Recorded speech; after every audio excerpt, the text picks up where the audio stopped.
Hey guys, welcome to eclipse education. तो आज के कंप्यूटर के सीरीज में हम लोग पढ़ेंगे जनरेशन ऑफ कंप्यूटर्स, यानी कंप्यूटर की पीढ़ियां। कंप्यूटर के कौन कौन से पीढ़ी थे, सब कुछ हमें जानने को मिलेगा।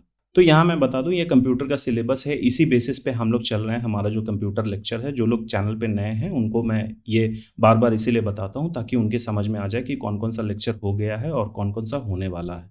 तो कंप्यूटर फंडामेंटल्स हो गया, functioning of computer organisation, computer के प्रकार, peripheral device, input output device, सब कुछ उसमें डिस्कस किया गया था। हार्डवेयर, सॉफ्टवेयर, कंप्यूटर लैंग्वेज यानी कंप्यूटर भाषाएं, और उसके बाद हमने डिस्कस किया था हिस्ट्री ऑफ कंप्यूटर यानी कंप्यूटर का इतिहास। और आज की वीडियो में हम लोग डिस्कस करेंगे जनरेशन ऑफ कंप्यूटर्स। उसके बाद हम लोग नेटवर्किंग का पोर्शन डिस्कस करेंगे। तो अभी तक आपने अगर हमारे चैनल को सब्सक्राइब नहीं किया है तो इसे प्लीज सब्सक्राइब कर लीजिए और अपने दोस्तों के साथ शेयर करना ना भूलें। तो चलिए स्टार्ट करते हैं। जनरेशन ऑफ कंप्यूटर, जनरेशन का मतलब होता है पीढ़ी। तो किस चीज की पीढ़ी की बात हो रही है? तो कंप्यूटर की पीढ़ी। पीढ़ी जनरली हम लोग इंसानी रिश्तों में बात करते हैं कि हमारा पीढ़ी या हमसे पहले की पीढ़ी या आने वाले पीढ़ियों के बारे में बात करते हैं, लेकिन यहाँ तो कंप्यूटर की पीढ़ी की बात हो रही है। तो उसी के बारे में मैं एक छोटा सा एग्जांपल देता हूँ, उससे आपको समझ में आ जाएगा। बाकी हम लोग इस लेक्चर में डिस्कस करेंगे। जैसे पहले के ज़माने में जो मोबाइल फ़ोन्स होते थे, आपने देखा होगा। अगर नहीं देखा होगा तो आप अपने पेरेंट्स से पूछिएगा। पहले के ज़माने के जो मोबाइल फ़ोन्स होते थे उनका साइज़ बहुत ही बेढब रहता था, मतलब अजीब सा रहता था, और उसमें एक एंटीना रहता था और काफ़ी ये मोटा होता था और वेट में भी बहुत ज़्यादा होता था। उसमें छोटा सा एक डिस्प्ले लगा हुआ रहता था और कीपैड नंबर्स होते थे। तो ये जो उसका बैटरी बैकअप भी बहुत ज़्यादा नहीं होता था, मतलब इतना वो एडवांस नहीं था जो आज के ज़माने में हम लोग मोबाइल फ़ोन यूज़ कर रहे हैं। फिर ये 90 की दशक की बात हो रही है, 1990, 91, 92 की बात हो रही है। फिर धीरे-धीरे क्या किया गया, इस मोबाइल फ़ोन का साइज़ छोटा किया गया, उसमें कुछ उसके डिज़ाइन में बदलाव किए गए, ये एंटीना को हटाया गया, स्क्रीन थोड़ा-सा बड़ा कर दिया गया, लेकिन वो था ब्लैक एंड व्हाइट ही। और कीपैड को थोड़ा-सा और उसमें फ़ंक्शन ऐड किया गया, गेम्स ऐड करे गए। गेम्स, आपको नोकिया का एक गेम याद होगा, स्नेक, बहुत ही फ़ेमस गेम था।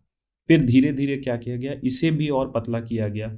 इंटरनेट की उस समय कोई मोबाइल में, जो आज के ज़माने में हम लोग इंटरनेट यूज़ करते हैं मोबाइल में, उस समय उस टाइम तक में कोई ये फैसिलिटी नहीं आया था। धीरे-धीरे करते-करते इसी स्क्रीन को क्या किया गया, फिर कलर किया गया। कलर से फिर वो क्या हुआ, पूरा कीपैड उसमें हटाया गया और पूरा टच स्क्रीन बेसिस पे आया। और अब के ज़माने में तो मोबाइल फ़ोन्स आप देखते हैं उसमें कैमरा भी है, सारा फैसिलिटी है जो एक कंप्यूटर में, एक डेस्कटॉप कंप्यूटर में रहता है। तो उसी तरीके से जब कंप्यूटर खोजा गया तो जो आज के ज़माने में हम लोग कंप्यूटर देख रहे हैं वैसा नहीं था। पहले के ज़माने में कंप्यूटर कुछ डिफरेंट था जब वो इन्वेंट हुआ था। तो उसी के बारे में हम लोग पढ़ते हैं। तो चलिए ज़्यादा लेट ना करते हुए हम लोग इस सेशन को स्टार्ट करते हैं, जो कि है जनरेशन ऑफ कंप्यूटर्स। तो कंप्यूटर एक बड़े आकार की सरल गणना मशीन से एक छोटी लेकिन बहुत अधिक शक्तिशाली मशीन में विकसित हुआ है। तो जैसा कि मैंने बताया कि पहले के ज़माने में जब कंप्यूटर इन्वेंट हुआ था स्टार्टिंग में, उस समय ये सिंपल कैलकुलेशन करता था, बहुत ही सिंपल कैलकुलेशन। लेकिन फिर धीरे-धीरे, और ये साइज़ में भी काफ़ी बड़ा था, लेकिन धीरे-धीरे इसमें क्या हुआ, इन्वेंशन हुआ, टेक्नोलॉजी इसमें दूसरी इस्तेमाल की गई, जैसे-जैसे टेक्नोलॉजी अपडेट होते गया और इसका साइज़ छोटा हुआ और ये और भी पावरफुल और भी एडवांस्ड कामों के लिए इसका इस्तेमाल किया जाने लगा।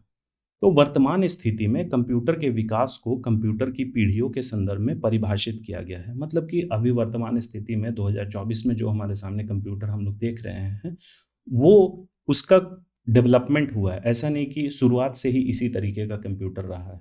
उसका डेवलपमेंट हुआ है धीरे-धीरे, तो उसी को कंप्यूटर की पीढ़ियाँ में परिभाषित किया गया है। तो चलिए, कंप्यूटर की प्रत्येक पीढ़ी को एक नए तकनीकी विकास के आधार पर डिज़ाइन किया गया है। तो ये जो जनरेशन है, first, second, third, fourth, fifth, इसे हर डिज़ाइन को उसमें कुछ ना कुछ तकनीकी सुधार किया गया है, जिसके परिणाम स्वरूप बेहतर, सस्ता और छोटे कंप्यूटर हैं जो अधिक शक्तिशाली, तेज़ और कुशल हैं। तो चलिए, वर्तमान में कंप्यूटर की 5 पीढ़ियाँ हैं। यही 5 पीढ़ियाँ, इसी के बारे में हम लोगों को पढ़ना है। First generation, second generation, third generation, fourth और फिफ्थ। तो एक-एक करके हम लोग इसको डिस्कस करेंगे। इसके बारे में जो भी इम्पोर्टेंट पॉइंट होगा वो हम सब कुछ इस वीडियो में कवर करने की कोशिश की है मैंने। तो एक इमेज के ज़रिए मैं कंप्यूटर का जनरेशन आपको दिखा देता हूँ, उसके बाद फिर हम लोग लेक्चर पे, थ्योरी पार्ट पे आएँगे। तो ये देखिए, फर्स्ट जनरेशन कंप्यूटर है। फर्स्ट जनरेशन कंप्यूटर में ये इस्तेमाल किया जाता था वैक्यूम ट्यूब्स। तो इस तरीके के वैक्यूम ट्यूब्स रहते थे। फिर उसके बाद सेकेंड जनरेशन कंप्यूटर आया जिसमें ट्रांजिस्टर का इस्तेमाल किया गया। ये सब एग्जाम में डायरेक्ट पूछ दिया जाता है कि पहले जनरेशन के कंप्यूटर थे, पहले पीढ़ी की जो कंप्यूटर थी उसमें क्या इस्तेमाल किया जाता था, और ऑप्शन में रहेगा आपका vacuum tube, transistor, integrated circuit या फिर माइक्रो प्रोसेसर। तो आपको ये ध्यान रखना है, ये वैक्यूम ट्यूब इस्तेमाल होता था फर्स्ट जनरेशन में, फिर सेकेंड जनरेशन में ट्रांजिस्टर का इस्तेमाल होने लगा। तो ये कहाँ यूज़ होता था ये सब कुछ हम लोग जानेंगे। फिर थर्ड जनरेशन में इंटीग्रेटेड सर्किट इमेज के साथ मैंने दर्शाया है। उसके बाद फिर फोर्थ जनरेशन कंप्यूटर आया जिसमें माइक्रो प्रोसेसर इस्तेमाल किया जाने लगा। तो माइक्रो प्रोसेसर जब आप ये मैंने दिखाया है इमेज के जरिए, इसे कई लोग प्रोसेसर भी बोलते हैं, पेंटियम 4, राइजन, AMD, यही सब टाइप का इसका नाम होता है। कई सारे कंपनी इसको बनाती है। और सबसे लास्ट में है फिफ्थ जनरेशन कंप्यूटर जिसमें आर्टिफिशियल इंटेलिजेंस का इस्तेमाल किया जाने लगा, जैसे चैट GPT हो गया, ये आर्टिफिशियल इंटेलिजेंस के नाम पे सबसे बेस्ट एग्जांपल है। तो कंप्यूटर में अगर आर्टिफिशियल इंटेलिजेंस की बात की जाए तो जो हम लोग कुछ काम देते हैं, जैसे इनपुट देते हैं तो कीबोर्ड के जरिए, लेकिन अब आर्टिफिशियल इंटेलिजेंस में क्या होने लगा, आपका फेस से रिकॉग्नाइज कर लेगा कंप्यूटर, आपके फेस से कंप्यूटर अनलॉक हो जाएगा। कोई पासवर्ड अगर आप सेट करते हैं तो आपका फेस या फिर आपका मूवमेंट, बॉडी मूवमेंट, अगर आप हाथ को इस तरीके से मूव करते हैं तो वो रीड कर लेगा। मतलब इंसानों की तरह ये सोचने लगा है। तो यही है जनरेशन। अब एक एक करके हम लोग डिस्कस करते हैं। सबसे पहले है फर्स्ट जनरेशन कंप्यूटर। यहाँ इसका साल दिया गया है कब से कब तक फर्स्ट जनरेशन कंप्यूटर का ड्यूरेशन था। तो 1940 से लेके 1956 तक पहली पीढ़ी के कंप्यूटर ने मेमोरी और CPU, जिसे सेंट्रल प्रोसेसिंग यूनिट बोला जाता है, उसके लिए बुनियादी घटकों के रूप में वैक्यूम ट्यूब का उपयोग किया। तो पहले जनरेशन के जो कंप्यूटर थे उसमें CPU नहीं होता था। जो प्रोसेसर हम लोग देख रहे हैं, CPU तो होता था, लेकिन उसके जगह पे क्या इस्तेमाल किया जाता था, तो वैक्यूम ट्यूब इस्तेमाल किया जाता था, CPU के लिए भी और मेमोरी के लिए भी। अब आगे पढ़ते हैं तब हमें पता चलेगा ये वैक्यूम ट्यूब किस तरीके से काम करता था। ये ट्यूब बिजली के बल्बों की तरह बहुत अधिक गर्मी पैदा करते थे, और इंस्टॉलेशन कहने का मतलब कि जो पहले जो फर्स्ट जनरेशन के कंप्यूटर थे उसका जो सेटअप होता था, जो इधर उसका कैबिनेट रखा हुआ, कैबिनेट तो नहीं होता था, बहुत बड़े रूम में उसे सेटअप किया जाता था। तो वो जो पूरा इंस्टॉलेशन था वो बार बार फ्यूज हो जाता था। यहाँ दिया गया इंस्टॉलेशन अक्सर फ्यूज हो जाते थे, इसके कारण, वैक्यूम ट्यूब के कारण, क्योंकि ये बिजली के बल्बों की तरह बहुत अधिक गर्मी पैदा करता था। इसीलिए वे बहुत महंगे थे और केवल बड़े संगठन ही इसे वहन करने में सक्षम थे। मतलब कि ये इसका साइज भी बहुत बड़ा था और ये इसका सेटअप करना बहुत ही महंगा था। इसीलिए बड़े बड़े ऑर्गेनाइजेशन ही सिर्फ कंप्यूटर का उस समय इस्तेमाल कर सकते थे, क्योंकि काफ़ी महंगा था पहले ज़माने के फर्स्ट जनरेशन के कंप्यूटर्स। अब चलिए फिर देखते हैं। पंच कार्ड, पेपर टेप और चुंबकीय टेप का उपयोग इनपुट और आउटपुट डिवाइस के रूप में किया गया। तो ये सब इनपुट और आउटपुट डिवाइस जो आज के ज़माने में हम लोग देख रहे हैं, कीबोर्ड, माउस, मॉनिटर, प्रिंटर, ये सब उस समय नहीं था। फिर इस पीढ़ी के कंप्यूटर प्रोग्रामिंग भाषा के रूप में मशीन कोड यानी कि 0 और 1 का उपयोग किया जाता था। तो कंप्यूटर भाषा में मैंने बताया है कि मशीन कोड क्या होता था, और उसमें ये भी बताया है कि वो किस कंप्यूटर पे चलता था। तो एक शब्द मैंने इस्तेमाल किया था कि वह उसी मशीन पे चलता है, मतलब मशीन निर्भर है। तो ये जो मशीन कोड है ये निम्न स्तरीय भाषा है, मतलब ये सिर्फ उसी मशीन पे चलेगी जिस पे यह प्रोग्राम लिखा गया है। तो इसी जमाने के कंप्यूटर के बारे में बात किया जा रहा था। इस पीढ़ी का पहला कंप्यूटर था, ये इंपॉर्टेंट पॉइंट है, इसे आप लोग नोट डाउन कर लीजिएगा, एग्जाम में कई बार ये इस तरीके के सवाल आए हैं। इस पीढ़ी का पहला कंप्यूटर था, उसका नाम था ENIAC, जिसका फुल फॉर्म होता है electronic numerical integrator and computer. और कुछ और फर्स्ट जनरेशन के कंप्यूटर के नाम हैं, जैसे ENIAC हो गया, EDVAC हो गया, UNIVAC, IBM 701 और IBM 750। तो ये देखिए, ये वैक्यूम ट्यूब है, यही इस्तेमाल किया जाता था आपका मेमोरी और CPU के जगह पे, जो आज इस्तेमाल किया जा रहा है। तो ये वैक्यूम ट्यूब एक तरीके का बल्ब की तरह होता था, जिसमें लाइट सिग्नल्स जो होते थे वो उसी के जलने से ये काम करता था। अब इस स्लाइड में मैंने पंच कार्ड, पेपर टेप और मैग्नेटिक टेप को इमेज के द्वारा दर्शाने की कोशिश की है। पंच कार्ड, इसके जरिए इनपुट दिया जाता था। तो ये पंच कार्ड जैसे आप देख रहे हैं, ये सब कुछ बटन है, इसके जरिए कुछ जो भी कंप्यूटर को इनपुट देना है या फिर प्रोग्राम किया जाना है, इसी पंच कार्ड के जरिए दिया जाता था। फिर ये है पेपर टेप, ये देखने में सिमिलर कुछ प्रिंटिंग डिवाइस जैसा है, लेकिन इस पे जो ये सिग्नल्स देख रहे हैं, इस तरीके का ये लेटर्स है, वो ABCD प्रिंट होके नहीं आता था, बल्कि इस तरीके से डॉटेड लाइन में आता था। ये मैग्नेटिक टेप का एक मिलता जुलता उदाहरण है, जैसे कि पहले के ज़माने में या आपने देखा होगा वीडियो कैसेट आते थे। आज के ज़माने में तो पेन ड्राइव में या फिर ऑनलाइन हम लोग देखते हैं, लेकिन अगर आप लोगों को याद होगा तो वीडियो कैसेट आता था। वीडियो कैसेट में क्या होता था, रील्स लगे हुए होते थे, रील्स वो उसमें वीडियो भी होता था और आपका कई सारे फिल्मों का गाना भी होता था जो कैसेट हम लोग डेक में लगा के सुनते थे। तो उसमें वो जो पट्टियाँ होती थी उसे ही मैग्नेटिक टेप बोला जाता है। लेकिन ये जो फर्स्ट जनरेशन के कंप्यूटर्स में मैग्नेटिक टेप जो इस्तेमाल होता था उसका साइज़ इतना छोटा नहीं रहता था, वो काफ़ी बड़ा रहता था। तो इस मैग्नेटिक टेप के ज़रिए बेसिकली आउटपुट ही इस पे लिया जाता था। तो चलिए अब आगे बढ़ते हैं। ये देखिए यूनिवैक यहाँ लिखा हुआ है UNIVAC, ये यूनिवैक है और ये फर्स्ट जनरेशन कंप्यूटर है। ये इमेज काफ़ी पुरानी है, जो भी मुझे इंटरनेट से मिला मैंने यहाँ पे आपको दिखा दिया। तो चलिए अब आगे बढ़ते हैं सेकेंड जनरेशन कंप्यूटर, और ये था 1959 से लेके 1965 के दौरान सेकेंड जनरेशन कंप्यूटर का ये सीरीज था। दूसरी पीढ़ी के कंप्यूटर में ट्रांजिस्टर का उपयोग किया गया, जो पहली पीढ़ी के मशीनों की तुलना में सस्ता, कम बिजली की खपत, आकार में अधिक कॉम्पैक्ट यानी छोटा और अधिक विश्वसनीय और तेज थे। जो फर्स्ट जनरेशन कंप्यूटर था उसमें क्या इस्तेमाल किया जाता था मेमोरी और सीपीयू के लिए? Vacuum tube. लेकिन दूसरी सेकेंड जनरेशन कंप्यूटर में ट्रांजिस्टर का इस्तेमाल किया जाने लगा। ट्रांजिस्टर ये देखिए, ये ट्रांजिस्टर है इस तरीके का, आप लोग कई सारे इलेक्ट्रॉनिक बोर्ड में भी आपने देखा होगा, लेकिन ये अब इस्तेमाल नहीं होता है। जो कि इसके इस्तेमाल करने से क्या हुआ, जो फर्स्ट जनरेशन की मशीन थी वो काफ़ी स्लो थी, काफ़ी महंगी थी और बहुत ज़्यादा बिजली खपत करती थी और काफ़ी साइज़ में बड़ी थी। लेकिन ट्रांजिस्टर के इस्तेमाल करने से क्या हुआ कि यह सस्ता हो गया, कम बिजली का खपत भी करने लगा, आकार में भी छोटा हो गया और अधिक विश्वसनीय। मतलब कि ऐसा नहीं है कि उसमें कोई भी डेटा अगर हम स्टोर कर रहे हैं तो वो अगर वैक्यूम ट्यूब खराब हुआ तो वो डेटा भी हमारा चला गया। लेकिन इसमें क्या होने लगा कि डेटा जो है वो सेफ रहता था और थोड़ा फास्ट था। चलिए दूसरा पॉइंट हम लोग देखते हैं। इस पीढ़ी की मशीनों ने प्राथमिक मेमोरी के रूप में मैग्नेटिक कोर और सेकेंडरी स्टोरेज डिवाइस के रूप में मैग्नेटिक टेप और मैग्नेटिक डिस्क का इस्तेमाल करने जाने लगा। मतलब कि सेकेंड जनरेशन कंप्यूटर में, जैसे फर्स्ट जनरेशन कंप्यूटर में एकमात्र वैक्यूम ट्यूब ही था जिसके हम लोग मेमोरी के तौर पे भी इस्तेमाल करते थे और सीपीयू के तौर पे भी इस्तेमाल करते थे। लेकिन सेकेंड जनरेशन कंप्यूटर में ट्रांजिस्टर के इस्तेमाल होने से प्राथमिक मेमोरी के लिए मैग्नेटिक कोर इस्तेमाल किया जाने लगा और सेकेंडरी स्टोरेज डिवाइस यानी सेकेंडरी मेमोरी के लिए मैग्नेटिक टेप और मैग्नेटिक डिस्क इस्तेमाल में आने लगा। इसके बाद क्या है, असेंबली भाषा और फोर्ट्रन, कोबल जैसी उच्च स्तरीय प्रोग्रामिंग भाषा का उपयोग प्रोग्रामिंग के लिए किया गया था। मतलब सेकेंड जनरेशन कंप्यूटर में, फर्स्ट जनरेशन कंप्यूटर में सिर्फ मशीन लैंग्वेज का इस्तेमाल किया जाता था, लेकिन सेकेंड जनरेशन में असेंबली लैंग्वेज, ये भी एक निम्न स्तरीय भाषा है, और फोर्ट्रन और कोबोल ये हाई लेवल लैंग्वेज है, उच्च स्तरीय भाषा। इसका भी इस्तेमाल सेकेंड जनरेशन से स्टार्ट हो गया था।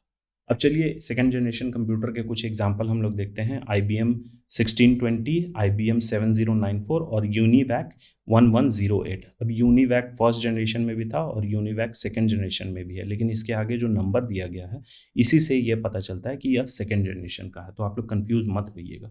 ये देखिए सेकेंड जनरेशन का कंप्यूटर, ये साइज में थोड़ा छोटा है फर्स्ट जनरेशन के कंपैरिजन में। अब चलिए थर्ड जनरेशन कंप्यूटर हम लोग पढ़ते हैं। इसका जो वर्ष था 1965 से 1971 के बीच में थर्ड जनरेशन कंप्यूटर का दौर था।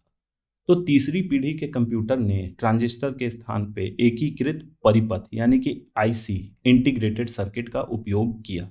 तो फर्स्ट जनरेशन में वैक्यूम ट्यूब इस्तेमाल होने लगा, सेकेंड जनरेशन में वैक्यूम ट्यूब को रिप्लेस करके ट्रांजिस्टर, और थर्ड जनरेशन में ट्रांजिस्टर को भी रिप्लेस कर दिया गया और उसकी जगह पे CPU के लिए इंटीग्रेटेड सर्किट इस्तेमाल में आने लगा। इस विकास ने कंप्यूटर को आकार में छोटा, विश्वसनीय और कुशल बना दिया। मतलब कि जैसे कि आप देख रहे हैं कौन कौन से डिवाइसेस के इस्तेमाल करने से उसमें किस तरीके के बदलाव आ रहे हैं, किस तरीके से विकास हो रहा है। तो इसी विकास ने कंप्यूटर को साइज में और भी छोटा कर दिया और भी विश्वसनीय बना दिया। मतलब कि डेटा जो है उसमें ज़्यादा सेफ होने लगा और भी इफिशिएंट, मतलब ज़्यादा एडवांस्ड काम उसमें होने लगा। चलिए हम लोग थर्ड पॉइंट अब देखते हैं। इस पीढ़ी के दौरान उच्च स्तरीय भाषाओं, एक चीज़ मैं बता दूं, जो कंप्यूटर जनरेशन की जो ये वीडियो है इसे देखने के पहले आप लोग कंप्यूटर भाषा और कंप्यूटर का इतिहास का जो लेक्चर है उसे एक बार प्लीज़ देख लो, क्योंकि उसे देखने के बाद ये सब चीज़ जो थोड़ी बहुत आप कंफ्यूज हो रहे हो, उच्च स्तरीय भाषा और निम्न स्तरीय भाषा, उसमें आपको कोई भी कंफ्यूजन नहीं होगा। तो इस पीढ़ी के दौरान उच्च स्तरीय भाषाओं जैसे कि फोर्ट्रन हो गया, फोर्ट्रन द्वितीय से लेकर चतुर्थ, उसका भी एक सीरीज था, कोबोल, पास्कल, बेसिक, एल्गोल 68 आदि का उपयोग किया गया था। तो ये थर्ड जनरेशन कंप्यूटर में आप देख सकते हैं हाई लेवल लैंग्वेज ही बेसिकली यूज़ किया गया, जैसे फोर्ट्रन, द्वितीय से लेकर चतुर्थ, कोबोल, पास्कल और अन्य। अब थर्ड जनरेशन कंप्यूटर के हम लोग कुछ एग्जांपल देख लेते हैं। IBM 360 का सीरीज PDP, इसका फुल फॉर्म होता है personal data processor. Honeywell 6000 series. एक चीज़ आप लोग यहाँ ध्यान रखिएगा, IC का जो आविष्कार है वो जैक किल्बी ने किया था। तो ये आप लोग देख सकते हैं, यह है IC, इंटीग्रेटेड सर्किट। इसे ही सेंट्रल प्रोसेसिंग यूनिट के जगह इस्तेमाल किया गया, मतलब सेंट्रल प्रोसेसिंग यूनिट के तौर पे इसे इस्तेमाल किया गया थर्ड जनरेशन कंप्यूटर में। अब ये है थर्ड जनरेशन कंप्यूटर का एक एग्जांपल इमेज। अगर आप लोग का स्कूलिंग 91-92 में हुआ होगा तो उस दौरान इसी टाइप का कंप्यूटर आता था, आपके कंप्यूटर लैब में ये सेटअप होगा। तो चलिए अब हम लोग देखते हैं फोर्थ जनरेशन कंप्यूटर, जो 1971 से लेके 1980 के बीच में फोर्थ जनरेशन कंप्यूटर्स का दौर था। तो चौथी पीढ़ी के कंप्यूटरों ने बहुत बड़े पैमाने पर एकीकृत VLSI सर्किट का उपयोग किया। अब ये आप लोग ध्यान से याद रखिएगा, VLSI का फुल फॉर्म क्या होता है, तो very large scale integrated circuit. कई बार एग्जाम में इस तरीके से भी क्वेश्चन पूछा गया है कि जो फोर्थ जनरेशन कंप्यूटर में VLSI सर्किट इस्तेमाल किया जाता था या फिर VLSI टेक्निक इस्तेमाल किया जाता था, उसका फुल फॉर्म क्या है, तो very large scale integrated circuit. अब VLSI सर्किट में लगभग 5000 ट्रांजिस्टर और अन्य सर्किट तत्व एक चिप पर उनके संबंधित सर्किट के साथ चौथे पीढ़ी के माइक्रो कंप्यूटर होना संभव हो गया। मतलब कि चौथा पीढ़ी से जो कंप्यूटर है उसे माइक्रो कंप्यूटर बोला जाने लगा, क्योंकि उसमें क्या हुआ, ट्रांजिस्टर इंटीग्रेटेड सर्किट की जगह पे VLSI सर्किट इस्तेमाल किया जाने लगा। VLSI सर्किट मतलब कि उसमें कई सारे लगभग 5000 ट्रांजिस्टर उसमें जड़े हुए थे। वो बहुत ही छोटे थे साइज में, इसीलिए हमें दिखता नहीं है, लेकिन वह उस चिप पे जड़ दिया गया था। अब थर्ड पॉइंट हम लोग देखते हैं, इस पीढ़ी में कंप्यूटर अधिक शक्तिशाली, कॉम्पैक्ट यानी छोटा, विश्वसनीय और सस्ती हो गई। तो सेकेंड जनरेशन थर्ड जनरेशन के कंपैरिजन में फोर्थ जनरेशन जो कंप्यूटर है वह थोड़ा सस्ता हो गया, शक्तिशाली और ज़्यादा शक्तिशाली हो गया, विश्वसनीय हो गया। यही सब चीज़ इसमें डेवलपमेंट हुआ। नतीजन इसे पर्सनल कंप्यूटर PC क्रांति को जन्म दिया। तो पर्सनल कंप्यूटर आपको पता होगा, जो घर में कंप्यूटर हम लोग रखते हैं इस्तेमाल करने के लिए, उसे पर्सनल कंप्यूटर बोला जाता है, क्योंकि ये बहुत ज़्यादा महंगे होते नहीं हैं। तो ये कंप्यूटर के लेक्चर में मैंने पढ़ाया है कि किस किस प्रकार के कंप्यूटर होते हैं। तो अगर आपने अभी तक नहीं देखा तो उसे जाके देख लीजिए। तो यही फोर्थ जनरेशन कंप्यूटर ने पर्सनल कंप्यूटर को जन्म दिया था। मतलब कि जो पर्सनल कंप्यूटर आज के ज़माने में हम लोग देख रहे हैं वो वहीं फोर्थ जनरेशन से ही स्टार्ट हो गया था। इस पीढ़ी में सभी उच्च स्तरीय भाषाओं जैसे C++, DBase और एटसेट्रा का उपयोग किया गया था। एक इम्पॉर्टेंट पॉइंट है, इंटरनेट की अवधारणा इसी पीढ़ी के दौरान उत्पन्न हुई थी, मतलब पेश हुई थी। तो यही फोर्थ जनरेशन कंप्यूटर के दौरान कंप्यूटर में इंटरनेट का कनेक्टिविटी, उस समय इंटरनेट भी आया था और कंप्यूटर इंटरनेट के माध्यम से जुड़ना भी शुरू हो गया था इसी फोर्थ जनरेशन कंप्यूटर में। ये देखिए, ये प्रोसेसर है, इसे CPU बोला जाता है। ये इसी जमाने में फोर्थ जनरेशन कंप्यूटर में इस्तेमाल किया जाने लगा। तो फर्स्ट जनरेशन में हमने क्या देखा, वैक्यूम ट्यूब इस्तेमाल होता था, फिर सेकेंड जनरेशन में ट्रांजिस्टर, थर्ड जनरेशन में इंटीग्रेटेड सर्किट और फोर्थ जनरेशन में आपका VLSI सर्किट, जैसे इस रूप में दर्शाया गया है। अब चलिए, सबसे लास्ट जो जनरेशन है वो है फिफ्थ जनरेशन कंप्यूटर, 1980 के बाद ऑनवर्ड्स, मतलब उसके आगे और अभी तक। तो पांचवी पीढ़ी में VLSI तकनीक ULSI यानी कि अल्ट्रा लार्ज स्केल इंटीग्रेशन तकनीक बन गई, जिसके परिणाम स्वरूप माइक्रो प्रोसेसर चिप्स का उत्पादन हुआ, जिसमें 10 मिलियन इलेक्ट्रॉनिक घटक थे। तो आज के ज़माने में, आज के टाइम में जो हम लोग सबसे एडवांस्ड कंप्यूटर या फिर लैपटॉप देख रहे हैं वह फिफ्थ जनरेशन कंप्यूटर का ही एग्जाम्पल है। और उसमें क्या इस्तेमाल किया जाता है, कौन सी टेक्नोलॉजी इस्तेमाल होती है, तो ultra large scale integration technology यानी ULSI। फोर्थ जनरेशन में VLSI इस्तेमाल होता था यानी very large scale integration technology, और फिफ्थ जनरेशन में ULSI इस्तेमाल होने लगा, जिसका फुल फॉर्म है ultra large scale integration technology. ये सब फुल फॉर्म आप लोग नोट कर लीजिएगा। हालांकि जब मैं MCQ सीरीज लाऊंगा तो उसमें मैं इन सब क्वेश्चन को ज़रूर से रखूंगा। अब चलिए इसके बारे में और बढ़ते हैं। साथ ही इस पीढ़ी में AI यानी कि आर्टिफिशियल इंटेलिजेंस की अवधारणा को अपनाया जाता है, जिससे कंप्यूटर इंसानों की तरह सोचते हैं और काम करते हैं। मतलब ऐसा नहीं कि कंप्यूटर आप स्टार्ट कर दो तो वो खुद ब खुद काम करने लगेगा, मतलब उसे कुछ इंस्ट्रक्शन देने पड़ते हैं कंप्यूटर को, आर्टिफिशियल इंटेलिजेंस को, लेकिन वो काफ़ी हद तक इंसानों की तरह काम करने लगता है, क्योंकि है ये मशीन ही, इसे डिज़ाइन तो एक इंसान ही ने किया है। तो बस यही चीज़ है आर्टिफिशियल इंटेलिजेंस। अब इसमें जो उच्च स्तरीय भाषा है इस पीढ़ी के दौरान C++, जावा, डॉटनेट आदि जैसे उच्च स्तरीय भाषाओं का उपयोग किया गया था। फिर अगला पॉइंट हम लोग देखते हैं, कंप्यूटर का आकार अधिक कॉम्पैक्ट हो गया, मतलब कि और भी छोटा हो गया। तो आप लोग देख ही रहे हैं कंप्यूटर का आकार कितना छोटा और हल्का हो गया, लेकिन वो फास्ट कितना है। कुछ एग्जाम्पल इस जनरेशन के कंप्यूटर के, यानी कि 5th जनरेशन कंप्यूटर के कुछ एग्जाम्पल हम लोग देख लेते हैं। इसमें जैसे डेस्कटॉप हो गया, लैपटॉप हो गया, नोटबुक, अल्ट्राबुक और क्रोम बुक। तो ये सब लैपटॉप क्या हो गया, लैपटॉप जनरली कोई सा भी जो हम लोग लैपटॉप देखते हैं वो लैपटॉप ही कहलाता है। नोटबुक क्या होता है, बहुत ही पतला होता है, उसे लोग आम भाषा में लैपटॉप ही बोलते हैं, लेकिन उसमें थोड़ा सा डिफरेंसेस ये होता है कि उसका साइज़ बहुत कम होता है और उसके जो मेमोरी और ये जो प्राइमरी और सेकेंडरी मेमोरी होते हैं वो फिक्स्ड होते हैं और अलग अलग कंपनी अलग अलग नाम से निकालते हैं। जैसे कि अब एप्पल का हो गया, उसका लैपटॉप नहीं लोग बोलते हैं, उसे मैकबुक बोलते हैं। फिर अल्ट्रा बुक हो गया, अल्ट्रा बुक मतलब उसी सीरीज़ में, नोटबुक के सीरीज़ में बहुत ज़्यादा एडवांस्ड, उसमें अगर मशीनरी लगा हुआ है, एडवांस्ड प्रोसेसर और बहुत ज़्यादा हाई कैपेसिटी का रैम और उसके जो हार्ड डिस्क हैं वो भी काफ़ी साइज़ में बड़ा है और परफॉर्मेंस भी उसका काफ़ी अच्छा है, तब वो अल्ट्रा बुक हो गया।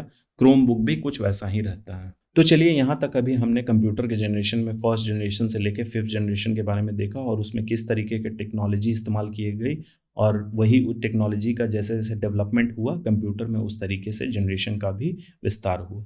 तो चलिए, यहाँ हमारा सेशन खत्म होता है जनरेशन ऑफ कंप्यूटर्स का। तो कंप्यूटर के और भी लेक्चर देखने के लिए हमारे चैनल के साथ आप बने रहिए। मैं हर दिन एक नया टॉपिक लाऊंगा, उसे डिस्कस करूंगा और इसे अपने दोस्तों के साथ भी शेयर करिए। So thank you.